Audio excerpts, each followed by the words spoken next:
More videos. Let's do this.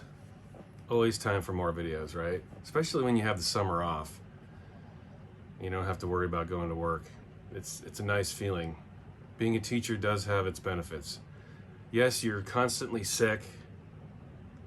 Yes, you're exhausted at the end of every day.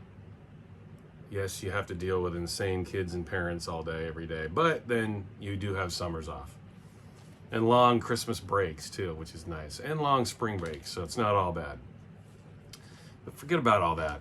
Let's get into the finest moment by one of the most popular bands on the planet. I will not only just talk about obscure fringe bands, as you know, on this channel. I do happen to like records that transcend their typical fan base, that enter into another world that is no longer, it no longer belongs to that band. All of their albums before maybe have existed in a realm where only their fans could enjoy it. Maybe they had some modicum of popularity, but then certain bands will release a record that just transcends all that. It completely changes the lives of the band. And there are only a couple of albums that have done that. And that's what makes those records so darn good.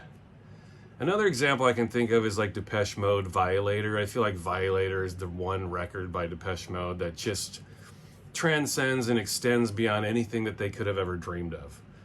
Like, they were so hugely popular with music for the masses and everyone just thought they'd fade away. But then they put out Violator. And it was like, it's like this transcendent experience. It's an album that just goes beyond them, that they could have never dreamed of having that kind of popularity, because the album is just so good. And the fan base can love it, and then the mass public, the mass populace can also enjoy it. That doesn't happen very often, but it does happen. And another classic example of that is this. And we all know this is true about this record. The Cure existed as a certain band in the 80s. You could call them goth, punk, whatever. And those things are true to a point. This album just transcended all that. This album came out, and it was interesting because Robert Smith at the time, and listen, I'm not generally a huge Cure fan, so when I get facts wrong, I don't know every little fact about this band. I've never been a huge Cure fan. I do like some of their albums more than others. The Head on the Door is a great album. Pornography is also a really cool album. The rest of their albums are good. I always thought they were a bit of a singles band in a lot of ways. What I mean by that is their albums would always have 3 or 4 really good singles, really excellent songs that they would release as singles, and then the rest of the songs were like, yeah, okay, maybe a little bit of filler here and there. Like the album that came out before this, Kiss Me, Kiss Me, Kiss Me, I thought was a pretty good album, but it did have some filler. It was just a lot of album. That one was a double record. And it did have a small amount of popularity, at least here in the United States. Well, maybe not small, moderate. They got to the fringe of breaking through, of crossing over to mass popularity, but it didn't happen. And that kind of set the stage for this record. I can remember at the time reading interviews with Robert Smith when this came out, that he talked about how this was to be his last album, that he had banged his head against, the music industry enough and tried to break through and have a crossover hit. And he did have that. Like tracks like In Between Days and Just Like Heaven, excuse me, Hot, Hot, Hot, Why Can't I Be You? Those songs were pretty popular. But Robert Smith was looking for more. And he was frustrated at the time, and he just thought, this is my last album. I'm putting this out there, and this is it for me. But then this record came out, and then we know it just kind of changed everything. This record is just so good. It's so good. And sometimes a record, like I mentioned before with Violator, sometimes an album just comes out, and it's just so good that you can't help but marvel in its delivery, its production, its vision, its totality. It's a record that absolutely satisfied the Cure fans, the Cure faithful, and also reached a massive new audience. They could still be underground and cool and hip, and they still had top 40 hits. It's so hard to pull that off. There's a very delicate balance there, very fine line to toe. But the Cure did it. They were still cool and still underground and still had a massive top 40 record. And it deserves it, man. Like I said, I'm not a huge Cure fan, and by and large, I haven't liked anything the Cure have done after this. I don't think the Cure have put out one great album since this record. They just hit their peak here, and then I feel they just kind of floated away ever since. I love Robert Smith too. I mean, how do you not love this guy? He's hilarious. He has a great sense of humor. Yeah, he looks dark and he's goth and, you know, he looks disturbed, but so what? He's hilarious, seems like a nice guy, and he's a brilliant songwriter and musician. Sometimes you just have to give it to the guy or any girl. Sometimes they're just really insanely talented people. And they're humble and hilarious with great senses of humor on top of it. Phenomenal record. When this came out, and I'll show this a little bit. This is the original press. This record, you can't, sorry, I have to look at my screen to see what I'm showing you guys. You can't really see, well, maybe a little bit there. You see that little crinkle right there? This original press, yeah, I guess you can kind of see it. It has like these little spider web jagged lines in the sleeve, this original pressing. It's kind of hard to see. I'm trying to catch it with some light, but if you look closely, it has this little spider web pattern in the sleeve. It's really cool. And that's how you can tell it's the original press too. I think. I'm pretty sure about that. And you know, the actual pressing is a little disappointing, this initial one. And in fact, I would argue that there has never been a top-notch vinyl press of Disintegration. And I'll get into that. But this is the original issue. And it's a long album. This should have been a double album. And there are 2 tracks that they later added to the reissue that came out. And there were 2 tracks that were only on the CD and the cassette versions of this album. This vinyl release was missing 2 songs. And I'll get to that when I get to the reissue. But this is the vinyl release, the original vinyl. And yeah, even without those 2 bonus tracks, each side is like a half an hour. This should have been a double album. I don't know why they didn't do that. Kiss Me was a double. Maybe the record company just didn't want to spend the money. I'm guessing that's what it was. From what I understand too, Robert Smith is an audiophile himself, and he masters his music. So I would think he'd want this to be on double vinyl, but it just wasn't. It should have been. I still think even they re-released this on double vinyl, I still think this sounds better. They've never been able to reissue this vinyl in a good way, in my opinion. It's never sounded quite right. So even with all the music packed onto this one record, I still think this original press sounds better. If you're into, if you're an audiophile, I guess like I am. This is the inner sleeve. You get the credits, you get the lyrics. Nice presentation. I'll show you the actual record. There's side 2. There's side 1. Half an hour of music crammed on here. Not ideal.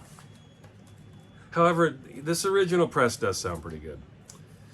But about the music, to have an hour-long record and not have one single track that is subpar or filler in any way is really insanely, it's an insane accomplishment. And Robert Smith was on fire. Maybe he needed that motivation, in his mind, he just thought, this is going to be my swan song. This is the last album I do, and I'm done. I'm signing out after this. This is the best I can do, and I'm out. And yeah, maybe he needed that motivation in his mind to produce such a high-quality record. We'll go through this track by track. Plain Song. Amazing. Let me see. Yeah, you got to turn this around. Plain Song. Fantastic start. And I guess that has a classic Cure sound. It's very moody, very melancholic. Lots of melancholy going on there. It's sad, but it's grand. The drums are well produced. It's got this grandiose synth line, urgent vocals, but a very somber track. Nice way to open the album. Pictures of You, I mean, come on. Beautiful song. We all know that song. Just a really one of their great singles. And I'll get into the singles too. And then Close Down. Close Down is very similar to Pictures of You. I always felt like it was the caboose to Pictures of You. Like a tag-along song. It's a good way to follow up Pictures of You. Pictures of You is such a pretty song. And then Close Down is almost like an outro. A 5-minute long outro to Pictures of You. But, I mean, so far, the first 3 tracks, man, I remember listening to this album for the first time, and I was like, man, those first 3 songs are incredible. Like, can the album get better? Oh, yes, it can. It absolutely can. Love Song comes after. We all know Love Song. Fantastic song. I think the most popular single from this album. Am I right about that? I remember the Love Song, at least here in the United States. Remember, I'm in America. I don't know what was going on in the UK necessarily. Love Song was huge here in America. Here in America, that was the big hit. Lullaby, another single. Man, what a fantastic track. Lullaby, I think in a lot of ways is one of the most well-produced and mixed songs I've ever heard. The album version. The mixes, not so much. I was never a big fan of the remixes. The album version is phenomenal. Like the way the snares just slap in your ear, really loud. And that's another thing about this record. I think somewhere on here Robert Smith says this record is made to be played loud. You need to play this loudly. And you do. This is an album that is meant to be heard on a huge system ringing in your ears. I mean, and Lullaby, arguably the one song on here that you need to crank. The drums are just so well produced and mixed. One of the best produced songs I've ever heard, Lullaby. Fascination Street. What a kick-ass song. That's just, forget about the goth stuff. Robert Smith is only a goth person and he writes goth music. Hell no. Fascination Street is a kick you in the balls rock and roll song, man. Yeah, it's somber. It's got a killer bass line, though. That is a hard rockin' tune. And that's one of the great things about Robert Smith. And then he had a lot of speeds. And when he wanted to throw down and just throw a hard rocking song in your face with synthesizers too, I mean, he did it. And this might be my favorite song on the album, Fascination Street. When I hear that song to this day, I get chills. It's such a good song. So, yeah, when I first got this in 1989 and I'm listening to this as a kid, I'm just blown away. I'm like, what the hell? I mean, I liked The Cure. I liked The Cure at that point, but I had never been so engrossed in an album up to that point, especially a Cure album. Just an amazing side one. One of the best side ones in history of any record, I think. But then the record somehow gets better. These are all the singles, right? You have all the singles crammed on one side. Then you flip it over to side 2. And then the album gets really interesting. Songs start expanding. You get songs that are 8-9 minutes long. Prayers for Rain. Excellent song. Very moody, very somber. The Same Deep Water as You, same there. 9 minutes plus on that. Just a very, it's got ambient vibes and it's rock and roll and it's goth, however you want to define that. A very deep track. It's a very apropos title. One of Robert Smith's best tracks, I think. Same Deep Water as You. Just a lot to take in. It's just so well produced. It's a 9.5 minute jam and it's every little second you can tell is poured over by Robert Smith. Just immaculately produced and presented. Fantastic song.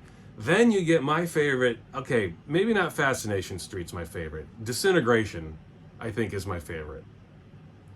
the title track. This represents everything The Cure did so well, I think.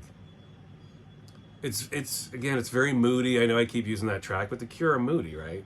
But it's also like a hard rocking jam with synthesizers and guitars.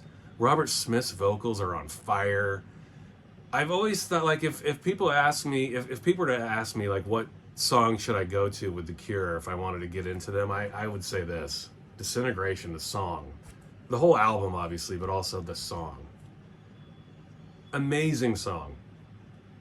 The way just the beginning, it just kind of crashes. It's like, it sounds like someone taking a bunch of dinner plates and dropping them on the floor and getting your attention. That's exactly what the song does. It crashes in and you're like, wow, I gotta hear this. And especially following these two, it's just like, it sags so well together. It's so well sequenced. It ebbs and flows in a perfect way. And then to bring it all down, to bring it to a close, you have Untitled. Just one of the most beautiful down-tempo, ballady type songs Robert Smith ever did. Not cheesy, but if remember, in the interviews at that time, where'd it go? In the interviews at that time, Robert Smith was having us believe this was the last Cure album. And so to bring it to a close with Untitled, it had a lot of meaning then. It has a lot of meaning now, but when you heard it then thinking this will be the last Cure record, it really hit you hard. And even if you weren't a huge Cure fan, like I wasn't then, but when I heard, after hearing the whole album and leading up to this, I was like, wow, please don't stop. In a lot of ways, personally, this is just an opinion, but I do wish this was the last Cure album because I don't think they've done anything even close to being as brilliant as this since. A wonderful experience. One of the best albums of all time. I don't know who could argue this. This is just one of the great moments in rock and roll pop history. A record that shouldn't have been as good as it was. Robert Smith he wrote an album and then he dropped the mic and was like, here you go, figure this out. And we did. Thankfully we did. Thankfully he had the energy to do this, because we will forever be treated with one of the great albums of our lifetimes, Disintegration. Okay, this is the reissue. It's a little different. If you can see, like Smith's face seems a little bigger on this. And, reissues never quite have the quality of the original issues, and this is no exception. This reissue was really frustrating. There was an American reissue that came out on Rhino Records over a decade ago, and it was shit. It was an embarrassment. It was a travesty. Horrible reissue. The vinyl was poorly pressed. It left all kinds of non-fill on it. When you pulled the records out, they had gunk on them. It was just a really shoddy piece of work. And that's when I stopped even considering buying Rhino records. I never really did. Rhino's always kind of been known to do that. But after that Rhino reissue of this, I avoided it. It was a mess. Again, the non-fill, when you reissue, this is on double vinyl too. This is another version I got. This is not the US one.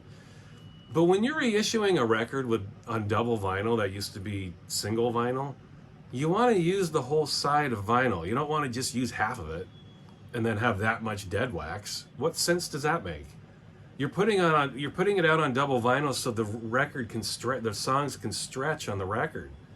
The more space they have to breathe, the better the sound quality is. You don't compress it.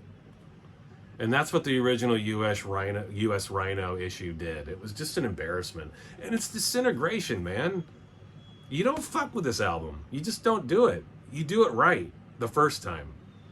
It's one of the great albums of our times, man. You don't fuck with this. You make the best issue you can every single time. All the time. So yeah, it was a bad reissue. But this is cool because this reissue on double wax has those two tracks. You get Plain Song, you get Pictures of You, you get Closed Down, then you get Love Song, then you get Last Dance. Now that's a song that was only on the cassette and CD versions. And it is a very good song. And I think it's placed well. It does deserve to be right there. Then you got Lullaby, then you got Fascination Street, then you go to the other record, Prayers for Rain, Same Deep Water as You is on one side. Then you go to Disintegration, and then Homesick, the other track that was only on the CD and the cassette. An excellent song. And then Untitled. I will say, as much as I like these two songs, I prefer the original version. I think maybe it's probably just because I was used to listening, to my original vinyl version here without those songs. When I hear these two songs tacked on, it just, I don't know, it sounds weird to me. Like when I hear Love Song, I'm like, okay, Lullaby's coming next, but it doesn't happen, and then I'm like, oh, wait a minute. They're still good songs. And frankly, this is the way it should have been done initially anyway. Why they didn't put this out as a double, again, I'm sure the record labels were trying to save money. Maybe I'm wrong on that, though. Does somebody know? Did Robert Smith want that? It just seems unlikely that two songs that are such good quality would be held off of an album in favor of pressing up one record for an hour-long album anyway without these two extras. If you're going to have a 70-minute album, great, but do a double release of that. Kiss Me was, 80 minutes? I don't know. Why did they do that? Maybe somebody knows. Anyway, this is the gatefold. It's got a gatefold sleeve. Now, this is the reissue that came out in 2021, and this is the European reissue. I have never purchased another US reissue of this because of my experience with that initial US reissue. The European releases seem to have done it right, at least this one from a few years ago. This sounds really nice. I still don't think it sounds as good as the original. I don't know.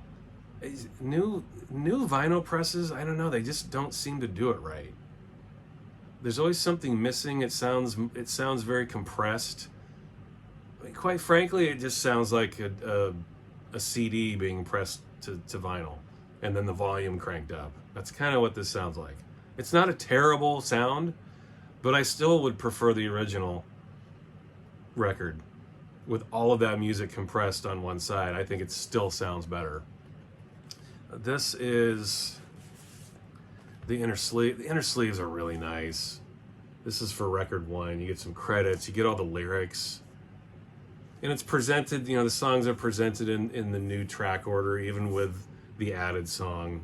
It's a really nice touch. You can tell that they put a lot of time and effort into the packaging, which means a lot. When you're buying when you're buying a reissue of one of your favorite albums, you want that attention to detail, right? I know I do. Credits, lyrics, very nice thick cardstock on the inner sleeves. I will say that it's not great for records. When I pulled these out of the sleeves right away, there was some surface scuffing to the records. But, that's something that's happened over time anyway. That happened back in the old days, in the 80s and 90s too. It's a necessary evil when you buy records. I always do this when that's the case.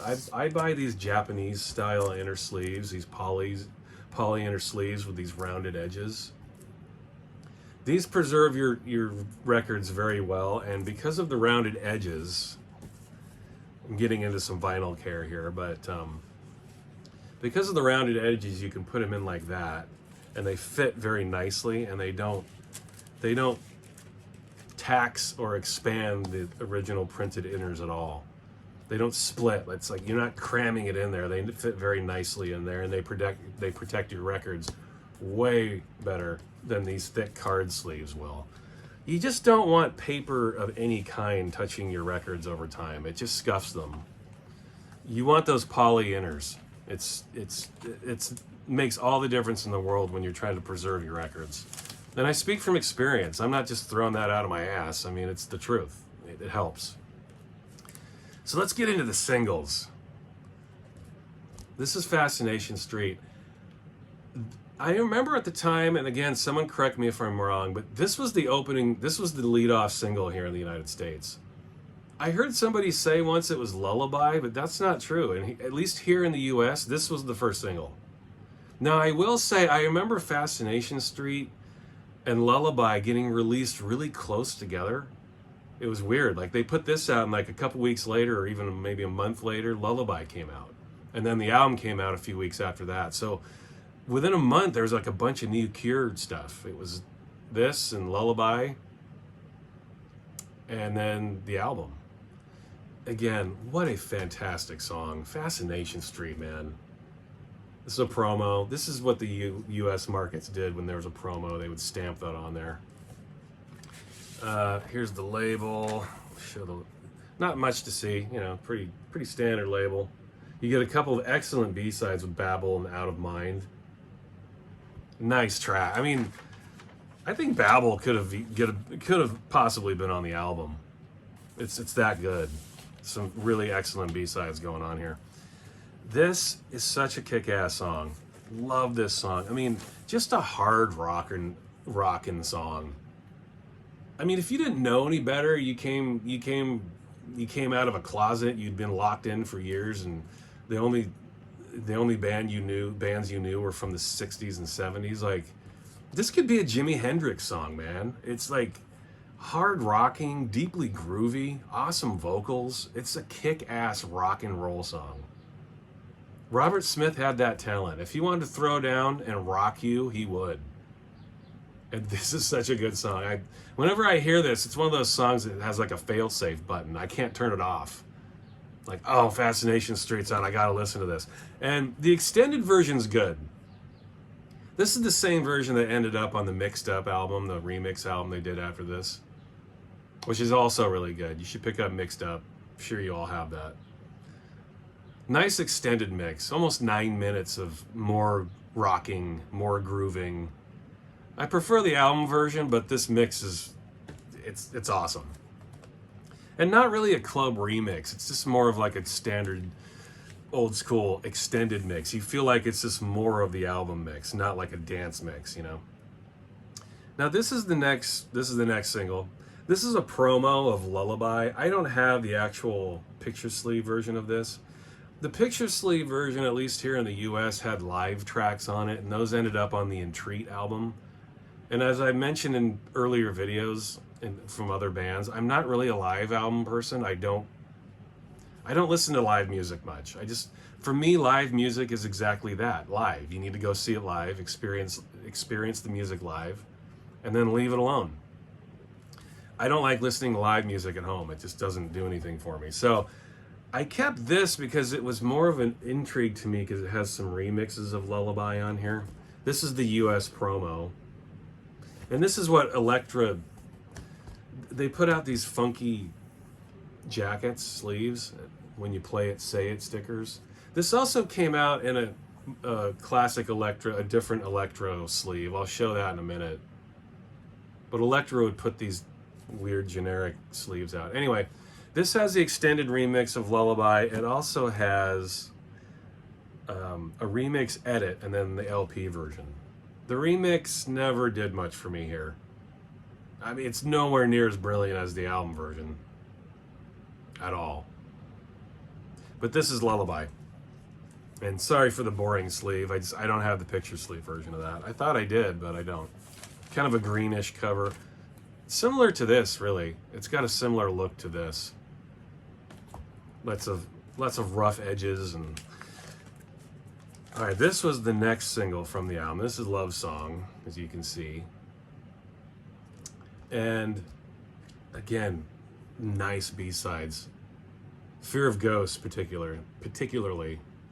Too Late and Fear of Ghosts. Two more excellent B-sides. Robert Smith didn't write any bad songs in this period. He was on fire. And then you get a couple of mixes of Love Song. Basically, you get... It's an extended remix, but again, it's like Fascination Street. It's more like an extended version of the album. It's not so much a remix. I think of remixes as dance remixes, add some beats and add different elements, but this sounds a lot like the album version. It just has extended pathways. And this mix is kind of like a radio edit. It says remix, but it's more like a radio edit. We all know Love Song, right? Especially here in America. We were bombarded with this song back in the late 80s, early 90s. You couldn't get away from this song. It was everywhere. And rightfully so. It's a good song. Of the singles, this is my least favorite. In fact, this might be my least favorite song on the whole album. But I still like it. I mean, that's how good the album is, but this is maybe my least favorite. This is the one song in the album that when I hear it, I'm like, okay, I patiently wait for it to be over sometimes. A clear pop song. Still excellent. No problems with it at all. Now, this is a US promo of Pictures of You. And this has 2 mixes of Pictures of You. This song, the commercial version had a remix on that one and then a couple of live tracks on the B-side. I never got that one. I might have had it at some point, but the remix that was on that 12-inch ended up on the mixed up album. And I never really liked that mix anyway. It's just kind of a slow, there's a bass line that's kind of tacked onto it and it kind of just lopes along, and never my favorite remix. And then the B-sides were live songs that ended up on Entreat, so I might have had it at some point and sold it. I hang on to this one because it's got the best remix of Pictures of You. It's got this extended 8-minute version. I like this remix better than the album version. And I think this remix popped up on one of the UK 12 inches. This is the only place you can get it in America, though. And it's a slightly more produced, more slick version of the album version. Like it wouldn't really fit with the album because it's just the production's different. But this is my favorite version of Pictures of You, this extended mix. On the B side, it's got an edit version of the same mix. Basically like the radio version here in the States. But this extended version is really good. And I think Smith did it himself. Excellent remix. And it really is kind of a remix. It sounds like the album version, but they add some cymbals and some drums, and it sounds more polished. And that doesn't necessarily mean I'll like something more because it's more polished, but in this case I do. Pictures of You, the US promo. And that's my Disintegration video. This is, like I mentioned in the beginning of the video, this is an album that just sort of transcends everything. It becomes bigger than the band itself. They never planned on having a record that was this big, and I still think that The Cure's popularity, the seed of that, a lot of that comes from Disintegration. It's like, yeah, they had big albums, Kiss Me, and The Head on the Door, and Pornography, and Boys Don't Cry, and Let's Go to Bed. They definitely always had bigger hits, but never quite the album experience that we have with this. The Cure have really, really good albums, and then they have Disintegration. This is one of the great albums of our times. It cannot be denied. Doesn't matter if you like underground music or popular music or whatever music. This is the one record that brings everyone together when it comes to The Cure. And I just love records like this. Records that just go well beyond the stratosphere of what the band could have ever hoped to be. The Disintegration is just in a world of its own. It always will be, and will forever be one of my favorite albums of all time. So that's my Disintegration video. I hope you enjoyed it.